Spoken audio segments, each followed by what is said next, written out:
कि मैं आपको बताता हूँ इमरान खान साहब क्यों कर रहे हैं ऐसा, और मैं साहब बड़े एहतराम से बोल रहा हूँ, बड़ी इज्जत से बोल रहा हूँ। मैं क्यों बोल रहा हूँ साहब उनको, अब आप बताइए क्यों बोल रहा हूँ, आपको गेस करिए मैं इमरान खान को साहब क्यों बोल रहा हूँ। क्योंकि 7:30 बजने वाले हैं लगभग अभी जब हम रिकॉर्ड कर रहे हैं, तो इट्स ऑलमोस्ट 7:30। तो भाईजान अभी साहब के लेवल। आपको लगता है मेजर साहब के अब जैसे अगर हम बाकी चीजों को पीछे छोड़ दें, जो हम लोग हिस्ट्री अपनी दोहराते रहते हैं हर जगह, हम डिबेट्स में भी बात करते हैं, और हम इधर से शुरू करें, और पाकिस्तान अगर ये जो आजकल बंद भी कर रहा है हाफिज सईद और इस तरह के लोगों को, अगर इस चीज पे रोक लगाए किसी तरीके से स्टेट कि जी यहाँ से कोई भारत में या कश्मीर में या कहीं पे भी दाखिल ना हो, जो कि इंडिया कहता रहता है, और पाकिस्तान से कई लोग पकड़े भी गए हैं, तो आपको लगता है कि कुछ ताल्लुकात बेहतर होंगे और FATF से निकल पाएगा पाकिस्तान?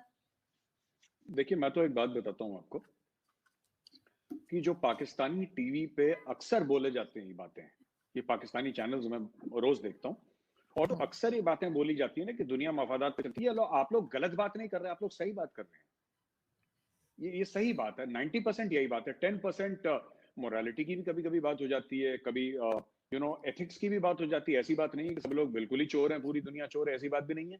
लेकिन 90% देखिए FATF का जो टोटल मामला है, राइट, FATF से अगर पाकिस्तान को निकलना है तो दुनिया चाहेगी transparent action, right, transparent action. अब आपने बोला कि साहब हमने लखवी को इतने साल जेल भेज दिया और ये आपका हाफिज सईद को इतने साल जेल भेज दिया, फॉर एग्जांपल आपकी कोर्ट्स ने, तो इंडिया जरूर ये पूछेगा आरजू जी कि ऐसे कौन से सबूत आज आपके पास लग गए हैं जो आज से 10 साल पहले नहीं थे आपके पास। कोई भी होगा पूछेगा। इसका मतलब उनको जो जेल भेजा गया है इसलिए भेजा गया है क्योंकि FATF का प्रेशर है, और जो ग्रे लिस्ट पे आप लोग हैं उससे आपकी इकोनॉमी को डैमेज हो रहा है।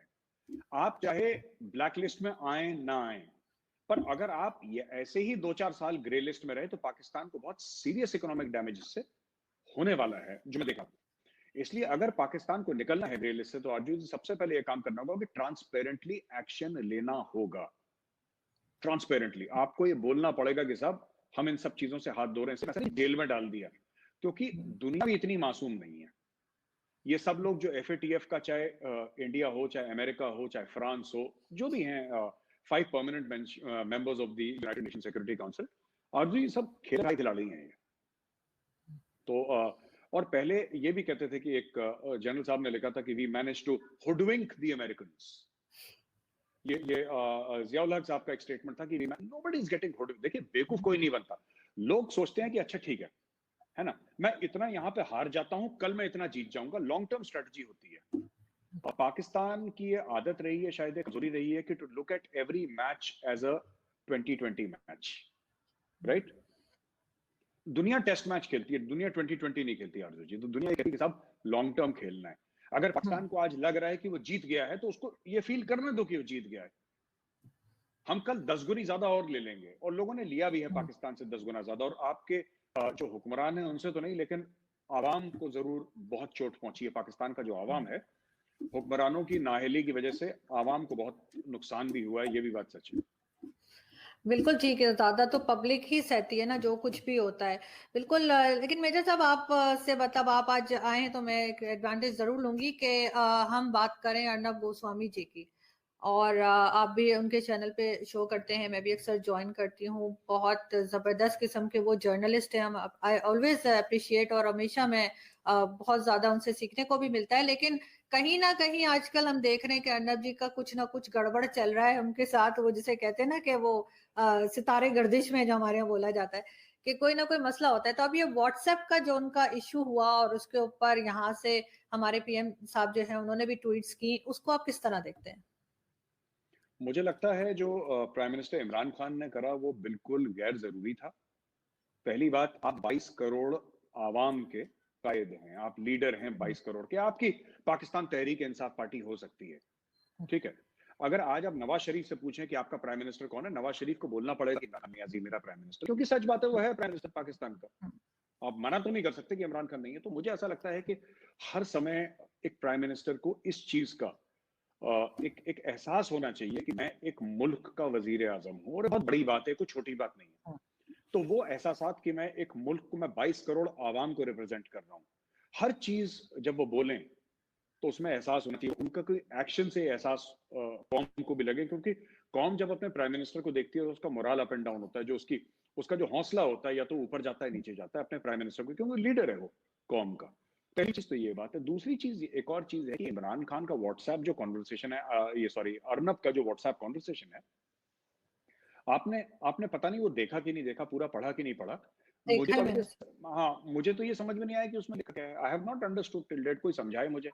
यहाँ पे भी ऑपोजिशन पार्टीज और कह रही हैं, ठीक है, उनका हक है कहने का, हम कुछ नहीं कह सकते उनको, लेकिन उसमें कुछ नहीं। ये तो बात हम भी कह रहे थे, अगर जो हमने बालाकोट पे जो स्ट्राइक करी है, अगर उसके 7-8-10 दिन पहले के आप वीडियोस निकालें रिपब्लिक मीडिया नेटवर्क के, तो मैं खुद बोल रहा हूँ कि कितनी बार हम लोग मेंशन कर चुके हैं कि इसमें प्रोबेबल एयर स्ट्राइक है। उसका रीजन होता है अर्जुन जी, चाहे इंडिया हो, चाहे पाकिस्तान हो, चाहे अमेरिका हो, चाइना हो, कोई भी मुल्क हो, कोई भी मुल्क हो, ठीक है, और सारे मुल्क का इस मामले में ये एक ही एक ही टाइप के हैं। इसमें एक खास मामले में वो है कि जो इनके जनरल्स हैं या सीनियर ऑफिसर्स हैं, जब ये रिटायर हो जाते हैं तो अपनी ये वर्दी तो नहीं पहनते, बिकॉज उस दे हैंग द यूनिफॉर्म्स, राइट, लेकिन का एक्सपीरियंस तो रहता है।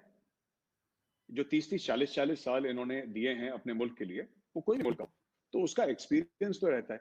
तो वो जब एक्सपीरियंस से बोलता है, अब देखिए मैं आपको छोटा सा एग्जांपल देता हूँ आरजू जी, मैंने भी टीवी पे एक्सप्लेन करने की कोशिश करी, लेकिन वो दूसरे जो भाई थे वो इतनी जोर से बोल रहे थे, कुछ उनको भी समझ में नहीं आया, मुझे भी समझ में नहीं आया। देखिए ऐसा होता है कि जो कह रहा है ना कि अर्नब को पता था, अर्नब को पता वता कुछ नहीं था, लेकिन जब आप डिफेंस एनालिस्ट को बैठाएंगे वहां पे, तो डिफेंस एनालिस्ट का काम है एनालाइज करना, राइट। छोटी सी बात है, मैं आपको छोटी सी बात बताता हूं। अगर जाहिर सी बात है, जाहिर सी बात है कि अगर शक्कर जो होती है, चीनी, चीनी का दाम बढ़ेगा तो जो रेड़ी पे चाय बेचता है उसके चाय का भी दाम बढ़ेगा, राइट। ठीक। अगर अगर सिर्फ कपड़े की थान है, अगर कपड़े की थान का दाम बढ़ेगा तो ओवरऑल सूट आप सिलवाएंगे उसका भी दाम बढ़ेगा, ये जाहिर सी बात है ना। अगर पेट्रोल का दाम बढ़ेगा तो एसेंशियल कमोडिटीज का दाम बढ़ेगा, राइट। तो ये एक, मैं आपको एग्जांपल्स दे रहा हूं, उदाहरण जिसको हिंदी में कहते हैं, बस कीजिए। तो ये एक एनालिस्ट का काम होता है कि सिचुएशन को एनालाइज करना। अब जब सीनियर ऑफिसर्स वहां पे बैठे हैं, आर्मी, नेवी, एयरफोर्स के, जब आप उनसे पूछेंगे तो वो यही बात बोलेंगे कि साहब जो पुलवामा हुआ था, राइट, वो कश्मीर में हुआ था, जो लेथपुरा में हुआ था, ये जो अटैक, वो जगह का नाम लेथपुरा है, तो वहां पुलवामा में, तो वहां पे हुआ था। अब जब वहां पे हुआ ये, तो उसके नताइज क्या थे? कश्मीर में तो लाइन ऑफ कंट्रोल है, इंटरनेशनल बॉर्डर पे आप करेंगे तो it will become a global incident, because international border के ऊपर अटैक करना, तो वो तो उसके रिपरकशंस एक अलग हैं दुनिया में, ये सब। अगर आप इन्फेंट्री से, ये बड़ी, मैं कोई लोग ना सोशल मीडिया पे थोड़े से पागल भी हो जाते हैं कि मेजर साहब कोई बहुत बड़ी देश की सीक्रेट के, यार मैं बड़ा छोटा सा अदना सा अफसर था फौज का, ठीक है ना, मैं कौन सा जर्नल था जिसको बहुत कुछ पता है। I was a company commander, 125 बंदे थे मेरे अंडर, तो मेरे पास ऐसी कोई नेशनल सीक्रेट नहीं है। ये बेसिक कॉमन सेंस की बात है, अगर आप इंटरनेट देखेंगे आपको पता लग जाएगा। अगर आप इन्फेंट्री भेजेंगे तो कैजुअलिटीज का डर है, आर्टिलरी फायर इम्पर्सनल होता है, बिकॉज आपको नहीं पता। काफी लोग ये कह रहे थे टीवी पे कि हो ना हो एयर स्ट्राइक ही होगी, हो ना हो एयर स्ट्राइक होगी, और ये सारे चैनल्स पे डिस्कशन हो चुका है। तो ये कहना कि साहब अर्नब को क्या पता था, अर्नब को, और चलिए मैं एक बात कहता हूँ, मैं फर्ज कर लेता हूँ अर्नब को पता था, मान लेते हैं, ये कह रहे हैं ना, इमरान खान जी कह रहे हैं कि अर्नब को पता था। अर्नब ने कर क्या लिया उसका, अगर अर्नब को पता था तो? क्या अर्नब ने ब्रेकिंग न्यूज चला दी कि मुझे पता है बालाकोट में जहाज?